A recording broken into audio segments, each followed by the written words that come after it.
Buenos días compañeros, como todos saben mi nombre es Cristina Pérez y junto a mi compañera Carissa Tumble estamos presentando estas diapositivas en PowerPoint con el fin de exponer los significados o las generalidades de la prescripción. Principalmente entraremos a definir o a entrar en contexto de lo que prescripción significa. Según el Código Civil, en su artículo 2492, la prescripción es un modo de adquirir las cosas ajenas o de extinguir las acciones y derechos ajenos por haberse poseído las cosas o no haberse ejercido dichas acciones y derechos durante un cierto lapso de tiempo y concurriendo los demás requisitos legales. En el derecho, la prescripción consiste en la formalización de una situación de hecho por un lapso de tiempo, lo que produce la adquisición o la extinción de una obligación de la misma. Esto quiere decir que después de un lapso de tiempo, como lo define la ley, ese derecho a desarrollar determinada acción sobre dicho bien se extingue totalmente o se produce lo que se llama prescripción. Encontramos también cuáles son los tipos de prescripción. Primero entramos a definir lo que significa la prescripción adquisitiva. El artículo 2518 dice: se gana por prescripción de dominio los bienes corporales, raíces o muebles que están en comercio humano y se han poseído con las condiciones legales. Se ganan de la misma manera de otros derechos reales que no están específicamente exceptuados.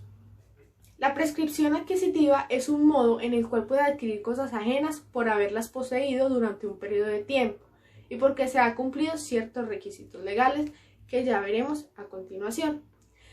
Dicha prescripción también se puede llamar usucapión, pero en el Código Civil se hace referencia más que todo al concepto de prescripción, que significa, como ya lo mencioné, el modo de adquirir un dominio o adquirir los derechos reales sobre un bien, la posesión de un título, tener el título de dueño continuado o trazado por el tiempo que establece la ley. Como por ejemplo, si una persona posee un bien durante cierto límite de tiempo, como lo establece la ley, y transcurre este plazo, esa persona puede adquirir dicha propiedad. Puede generarse el título de dueño de esa propiedad. En el Código Civil no se utiliza el término usucapión, como ya se lo mencioné antes, sino de prescripción, comprendiendo dentro del mismo dos clases de prescripción, como lo es la extintiva y la adquisitiva, o la prescripción ordinaria, que se les presentaré a continuación. Bueno, las clases de prescripción adquisitiva. La primera es la prescripción ordinaria. Como lo presenta el Código Civil en su artículo 2528, para ganar una prescripción ordinaria se necesita posesión regular, no interrumpida durante un tiempo que las leyes establecen. La prescripción ordinaria es el plazo de prescripción que rige de manera en general para que termine la posibilidad de ejercer la acción jurídica o nazca un derecho sobre dicha propiedad. En el artículo 2529 del Código Civil se establece durante qué tiempo se da la prescripción ordinaria.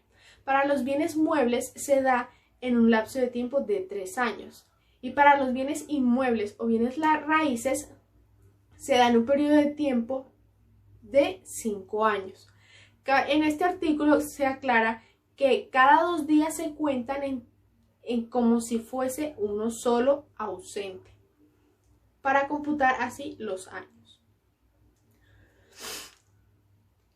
Por otra parte, aclaramos también que para que se dé la prescripción se exige que dicha posesión esté dada de buena fe, por justo título y esté debidamente establecido en el tiempo que se señala en los códigos o que la ley exige. La prescripción adquisitiva es el medio de adquirir un derecho de propiedad de los bienes de posesión continuada con el tiempo y otros requisitos señalados por la ley, como ya se los he mencionado anteriormente. El fundamento subjetivo de la prescripción adquisitiva se apoya en el abandono o negligencia del titular del derecho, que por su inactividad ha permitido que otro adquiera ese derecho de la posesión continuada de los bienes en el transcurso del tiempo. Por otra parte, tenemos en el artículo 2535 la prescripción extintiva, que dice: la prescripción que se extingue las acciones y derechos ajenos exige solamente cierto lapso de tiempo durante el cual no se hayan ejercido dichas acciones, y se encuentra este tiempo desde que la obligación se haya hecho exigible. La prescripción extintiva es un modo de extinción de los derechos y de las acciones por la inacción del titular de los mismos durante un transcurso de tiempo. La prescripción extintiva se funda en la presunción de abandono o renuncia del titular del bien, donde dicho titular renuncia a los bienes, a los derechos que tiene sobre dicha propiedad, ya sea en razón de necesidad o utilidad social, así como un beneficio de seguridad jurídica.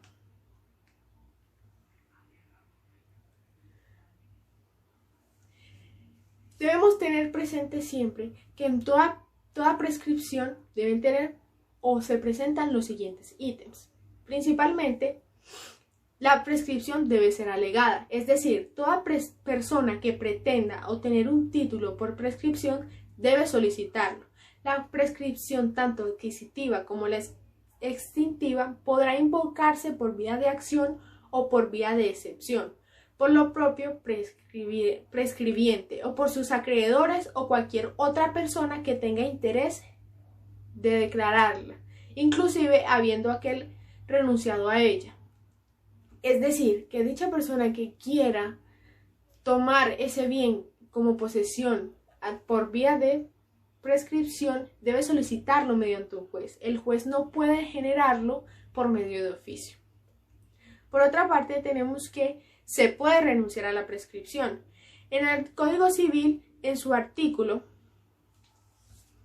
2514, menciona que se puede renunciar expresa o tácitamente a dicha prescripción, pero solo después de que se cumpla el tiempo o lo que establece la ley como tal. Nos referimos a tácitamente cuando la persona que posee el bien deja en claro los derechos que tiene el dueño sobre dicha propiedad, y expresa cuando cumplidas todas las acciones o los tiempos transcurridos para tomar un bien en posesión, dicha persona paga su arriendo después de hecho, llega a un acuerdo con el dueño para pagar intereses de todo lo que no ha pagado durante el tiempo que ha vivido o que ha estado allí como poseedor. Los efectos de la declaración judicial de la prescripción se presentan también en el Código Civil, donde se dice que solo la sentencia judicial, el fallo dictado por el juez, es un documento suficiente para ser tomado como escritura pública de dicho bien. Para finalizar, para darle continuación a mi compañera, cabe aclarar y es muy importante dejar en claro que los bienes de uso público no se prescriben en ninguno de los casos. Esto también está estipulado todo en el Código Civil colombiano. Dando continuidad a la exposición, empezamos ahora con los requisitos que se necesitan para hacer una demanda, teniendo en cuenta que la prescripción se acciona mediante una demanda. El Código General del Proceso, en su artículo 82, explica los requisitos de la demanda.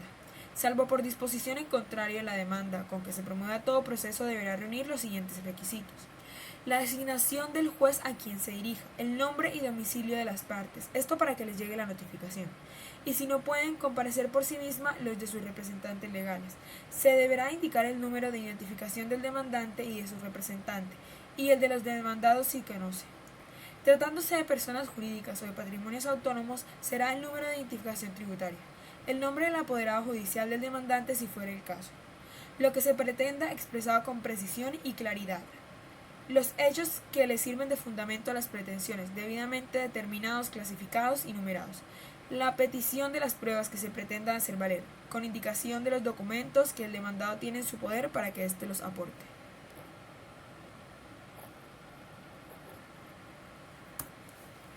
El juramento estimatorio cuando sea necesario, los fundamentos de derecho, la cuantía del proceso, cuando su estimación sea necesaria para determinar la competencia o el trámite.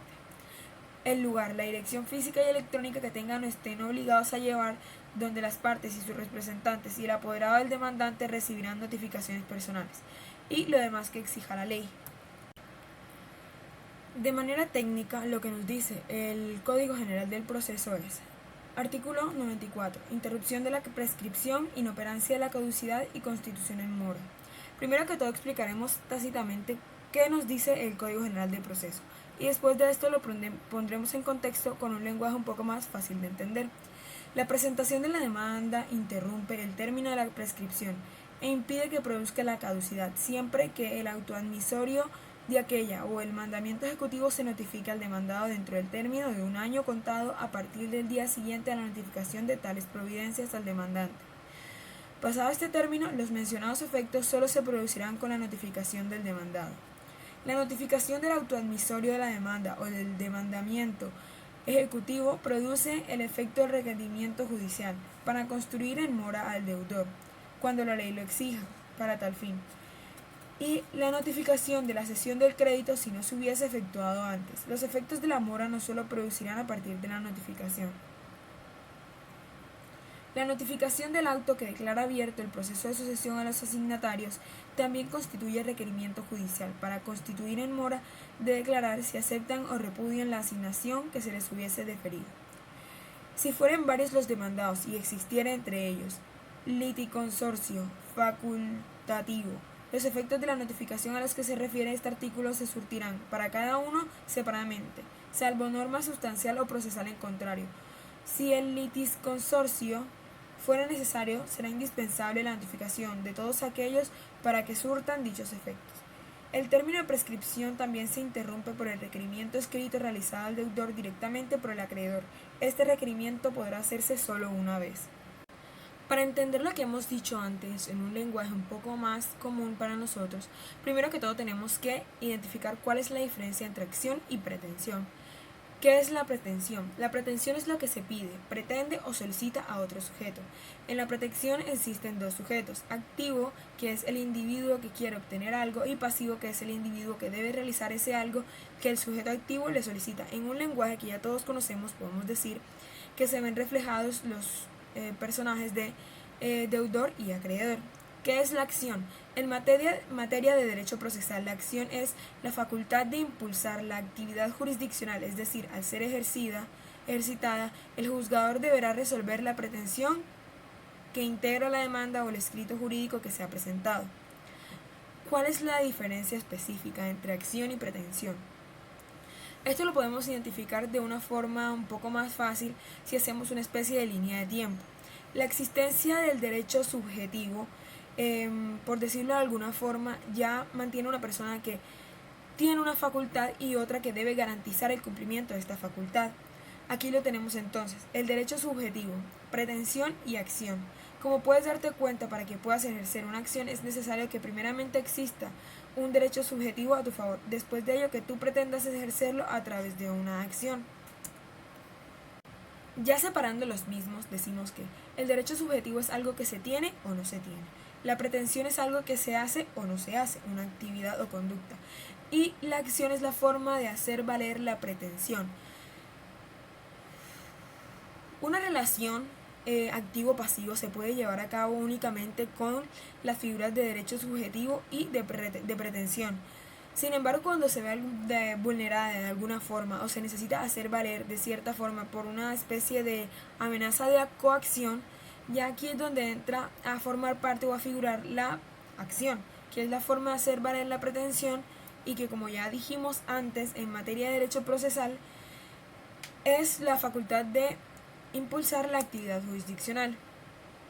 Por ejemplo, el inquilino está obligado jurídicamente a pagar y el arrendador tiene el derecho subjetivo de cobrar las rentas, pero el arrendador está en el extranjero y no tiene la pretensión de cobrar ni tampoco ejerce acción alguna para el cobro. ¿Esto qué quiere decir? Acá se ven identificadas las tres figuras: el derecho subjetivo a cobrar la renta, la pretensión de cobrar, que se puede dar o no se puede dar. Sin embargo, al no ejercerse acción alguna, no se puede decir pues que no se impulsa la actividad jurisdiccional para que se sea válido este derecho subjetivo. Mientras que la pretensión es una conducta de hacer o no hacer valer un derecho subjetivo, la acción consiste en la forma en cómo se hace valer una pretensión derivada del derecho subjetivo. Bueno, lo que todo esto nos resume es, la prescripción no es la extinción de un derecho, es la presunción de que este derecho ha sido abandonado por su titular.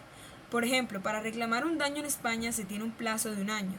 Si se pasa este año, se entiende que la persona ha abandonado el derecho a reclamar, por lo que ya no se puede accionar en este, y se le terminará conociendo como prescrito.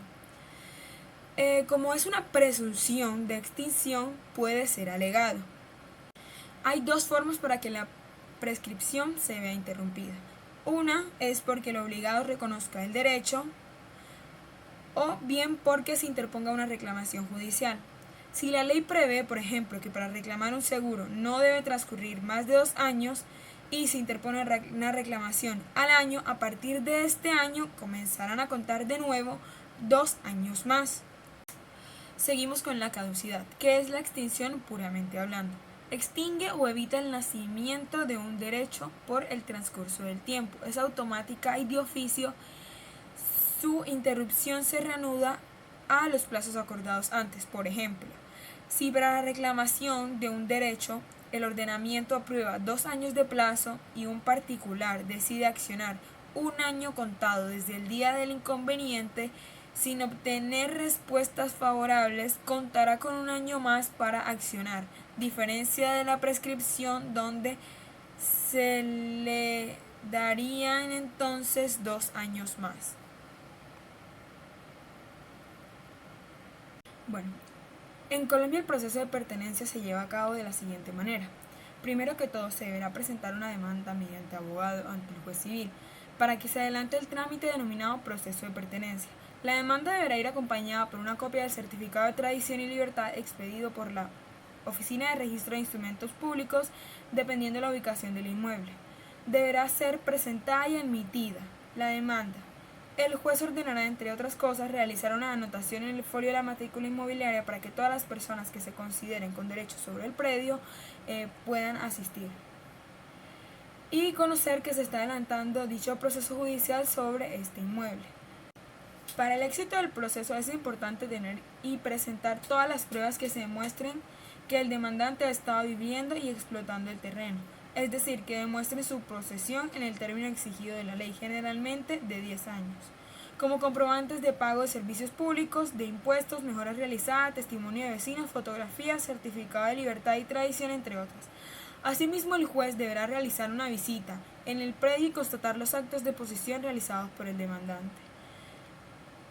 Siguiente, practicadas las pruebas, el juez decidirá si la posesión del inmueble fue aprobada con las condiciones exigidas por la ley, y de ser así declarará que esa persona ha adquirido la propiedad del inmueble, ordenando que se haga la respectiva anotación en el folio de matrícula inmobiliaria. ¿El trámite tiene costo? No. ¿Necesita abogado? Sí. Sí, cuando el valor de los bienes que se repartirán supera los 40 salarios mínimos legales mensuales vigentes. Si el valor es menor, podrá presentar la demanda sin necesidad de abogado. Muchísimas gracias.